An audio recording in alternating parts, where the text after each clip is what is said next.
Bonjour, hello, welcome to Mac's Mountain World.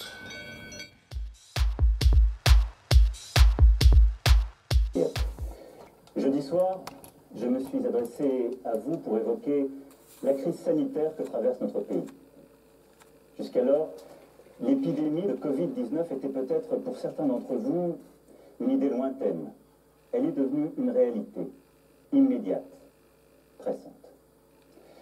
Le gouvernement a pris, comme je vous l'avais annoncé, des dispositions fermes pour freiner la propagation du virus. Les crèches, les écoles, les collèges, les lycées, les universités sont fermés depuis ce jour. Samedi soir, les restaurants, les bars, tous les commerces non essentiels à la vie de la nation ont également clos leurs portes. Les rassemblements de plus de 100 personnes ont été interdits. Jamais la France n'avait dû prendre de telles décisions, évidemment exceptionnelles, évidemment temporaires, en temps de paix. Elles ont été prises avec ordre, préparation, sur la base de recommandations scientifiques avec un seul objectif: nous protéger face à la propagation du virus. Dans la journée de jeudi, un consensus scientifique et politique s'est formé pour maintenir le premier tour des élections municipales. Et j'ai pris avec le Premier ministre la décision de maintenir le scrutin.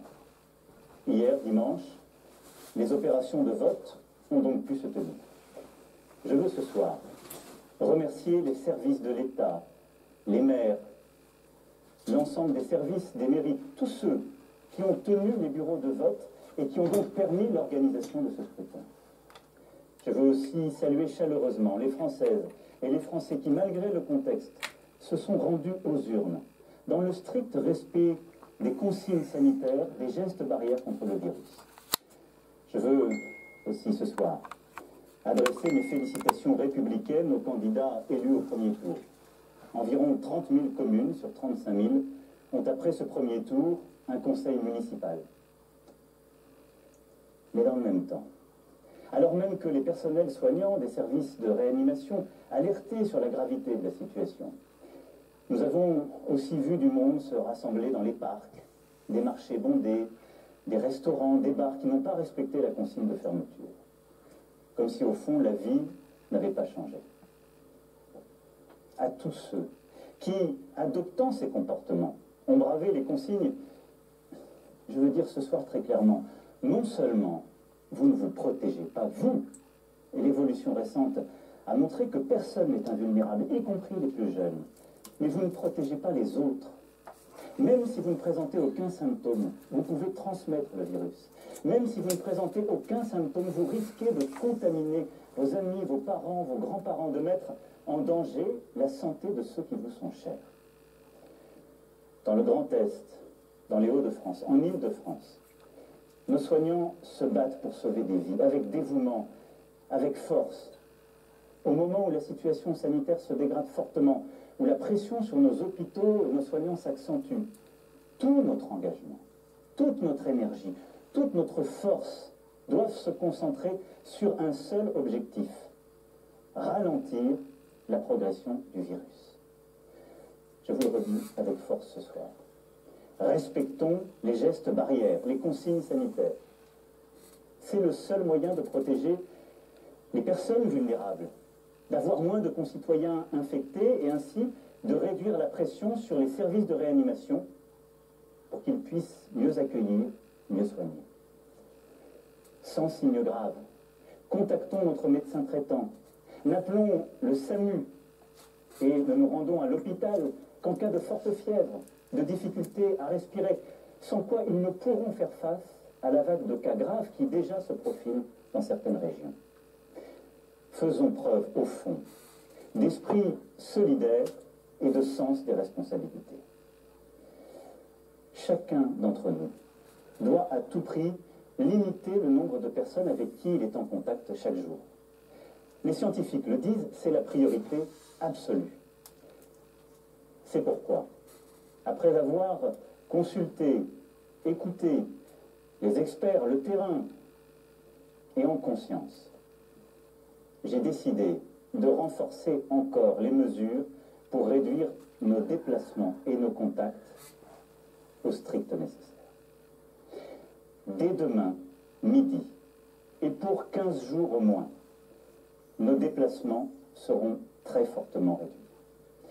Cela signifie que les regroupements extérieurs, les réunions familiales ou amicales ne seront plus permis. Se promener, retrouver ses amis dans le parc, dans la rue, ne sera plus possible. Il s'agit de limiter au maximum ces contacts au-delà du foyer. Partout sur le territoire français, en métropole comme outre-mer, seuls doivent demeurer les trajets nécessaires. Nécessaires pour aller faire ses courses, avec de la discipline, et en mettant les distances d'au moins 1 mètre, en ne serrant pas la main, en n'embrassant pas. Les trajets nécessaires pour se soigner, évidemment. Les trajets nécessaires pour aller travailler quand le travail à distance n'est pas possible. Et les trajets nécessaires pour faire un peu d'activité physique, mais sans retrouver, là encore, des amis ou des proches. Toutes les entreprises doivent s'organiser pour faciliter le travail à distance. Et quand cela ne sera pas possible, elles devront adapter dès demain leur organisation pour faire respecter ces gestes barrières contre le virus, c'est-à-dire protéger leurs salariés ou, quand il s'agit d'indépendants, se protéger eux-mêmes. Le gouvernement précisera les modalités de ces nouvelles règles dès ce soir, dès après mon allocution. Toute infraction à ces règles sera sanctionnée. Je vous le dis avec beaucoup de solennité ce soir. Écoutons les soignants qui nous disent: si vous voulez nous aider, il faut rester chez vous et limiter les contacts. C'est le plus important. Évidemment, ce soir, je pose des règles nouvelles. Nous posons des interdits, il y aura des contrôles. Mais la meilleure règle, c'est celle qu'en tant que citoyen, vous vous appliquez à vous-même. Et une fois encore, j'en appelle à votre sens des responsabilités et de la solidarité.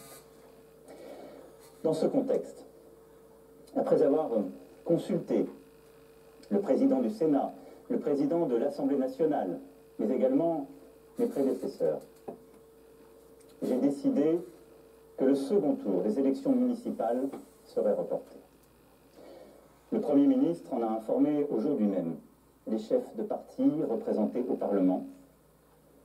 Cette décision a fait l'objet d'un accord unanime. Mes chers compatriotes, je mesure l'impact de toutes ces décisions sur vos vies. Renoncer à voir ses proches, c'est un déchirement.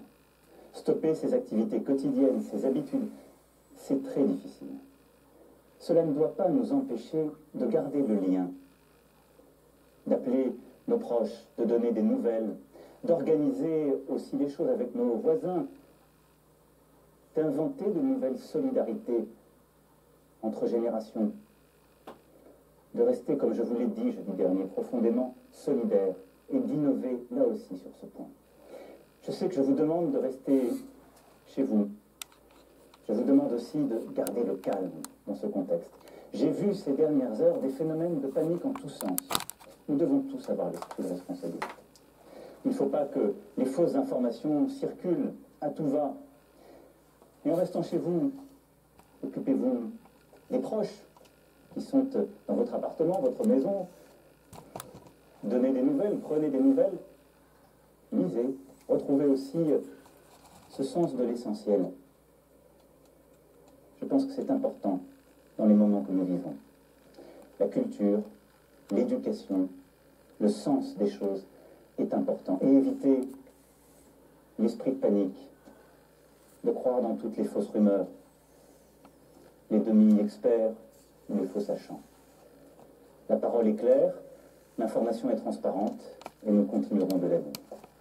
Mais croyez-moi, cet effort que je vous demande, je sais qu'il est inédit, mais les circonstances nous y obligent. Nous sommes en guerre sanitaire, certes. Nous ne luttons ni contre une armée, ni contre une autre nation, mais l'ennemi est là, invisible, insaisissable, qui progresse. Et cela requiert notre mobilisation générale. Nous sommes en guerre. Toute l'action du gouvernement et du Parlement doit être désormais tournée vers le combat contre l'épidémie. De jour comme de nuit, rien ne doit nous en divertir. C'est pourquoi j'ai décidé que toutes les réformes en cours seraient suspendues, à commencer par la réforme des retraites. Dès mercredi, en Conseil des ministres, sera présenté un projet de loi permettant au gouvernement de répondre à l'urgence et, lorsque nécessaire, de légiférer par ordonnance dans les domaines relevant strictement de la gestion de crise. Ce projet sera soumis au Parlement dès jeudi. J'ai vu tout à l'heure les présidents de l'Assemblée nationale et du Sénat, afin que ces textes soient votés le plus rapidement possible, afin aussi que la vie démocratique et le contrôle du Parlement continuent dans cette période. Je les en remercie et je remercie tous nos parlementaires en cet instant. Nous sommes en guerre.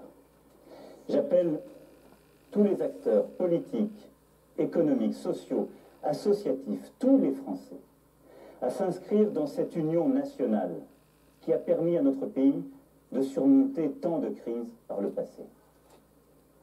Nous sommes en guerre. Et la nation soutiendra ces enfants qui, personnel soignant, en ville, à l'hôpital, se trouvent en première ligne dans un combat qui va leur demander énergie, détermination, solidarité. Ils ont des droits sur nous. Nous leur devons évidemment les moyens, la protection. Nous serons là. Nous leur devons des masques, du gel, tout le matériel nécessaire. Et nous y veillons et y veillerons. Nous avons décidé, avec les scientifiques, de réserver les masques en priorité pour l'hôpital et pour la médecine de ville et de campagne. En particulier les généralistes et les infirmières, désormais en première ligne aussi dans la gestion de la crise. Les masques seront livrés dans les pharmacies dès demain soir, dans les 25 départements les plus touchés. Mercredi, pour le reste du territoire national. J'ai aussi entendu le message des spécialistes, en particulier des chirurgiens dentistes et beaucoup d'autres. Des solutions seront trouvées avec le ministre de la Santé dans les prochaines heures. Nous devons aussi aux soignants la garde de leurs enfants. Un service minimum de garde est en place depuis ce jour dans les crèches et dans les écoles. Nous leur devons aussi sérénité dans leurs déplacements et repos. C'est pourquoi j'ai décidé que dès demain, les taxis et les hôtels pourront être mobilisés à leur profit. L'État paiera. Nous sommes en guerre, oui. Le pays accompagnera dans cette période les régions les plus touchées, aujourd'hui, comme celles qui le seront demain. À ce titre, je veux assurer les habitants, les personnels soignants du Grand Est, que nous serons au rendez-vous pour les appuyer face à l'afflux de patients et à la saturation des hôpitaux. Je sais ce qu'ils vivent depuis des jours et des jours. Nous sommes avec eux. J'ai décidé pour cela qu'un hôpital de campagne du service de santé des armées serait déployé dans les jours à venir en Alsace. Les armées apporteront aussi leur concours pour déplacer les malades des régions les plus affectées et ainsi réduire la congestion des hôpitaux de certains territoires. Nous sommes en guerre. Aussi, comme je vous l'ai dit jeudi, pour nous protéger et contenir la dissémination du virus, mais aussi préserver nos systèmes de soins. Nous avons pris ce matin, entre Européens, une décision commune. Dès demain midi, les frontières à l'entrée de l'Union européenne et de l'espace Schengen seront fermées. Concrètement, tous les voyages entre les pays non européens et l'Union européenne seront suspendus pendant 30 jours. Les Françaises et les Français qui sont actuellement à l'étranger et souhaitent rentrer pourront bien entendu rejoindre leur pays. Nous devons prendre cette décision parce que je vous demande ce soir d'importants efforts et que nous devons dans la durée nous protéger. Et je veux dire à tous nos compatriotes qui vivent à l'étranger que là aussi, en bon ordre, ils doivent se rapprocher des ambassades et consulats et que nous organiserons pour celles et ceux qui le souhaitent, et là où c'est nécessaire, leur rapatriement. Vous l'aurez compris, vous le pressentez. Cette crise sanitaire sans précédent aura des conséquences humaines, sociales, économiques majeures. c'est aussi ce défi que nous devons mener. Je vous demande des sacrifices pour ralentir l'épidémie. Jamais ils ne doivent mettre en cause l'aide aux plus fragiles, la pérennité d'une entreprise, les moyens de subsistance des salariés comme des indépendants. Pour les plus précaires, pour les plus démunis, pour les personnes isolées, nous ferons en sorte, avec les grandes associations, avec aussi les collectivités locales et leurs services, qu'ils puissent être nourris, protégés, que les services que nous leur devons soient assurés. Pour la vie économique, pour ce qui concerne la France, aucune entreprise, quelle que soit sa taille, ne sera livrée au risque de faillite. Aucune Française, aucun Français ne sera laissé sans ressources. S'agissant des entreprises, nous mettons en place un dispositif exceptionnel de report de charges fiscales et sociales, de soutien au report d'échéances bancaires et de garantie de l'État à hauteur de 300 milliards d'euros pour tous les prêts bancaires contractés auprès des banques. Pour les plus petites d'entre elles, et tant que la situation durera, celles qui font face à des difficultés n'auront rien à débourser, ni pour les impôts, ni pour les cotisations sociales. Les factures d'eau, de gaz ou d'électricité, ainsi que les loyers, devront être suspendus.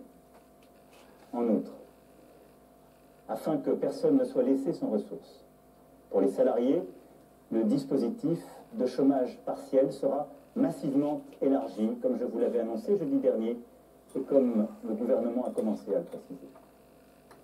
Pour les entrepreneurs, commerçants, artisans, un fonds de solidarité sera créé, abondé par l'État, et auquel le Premier ministre proposera aux régions aussi de contribuer.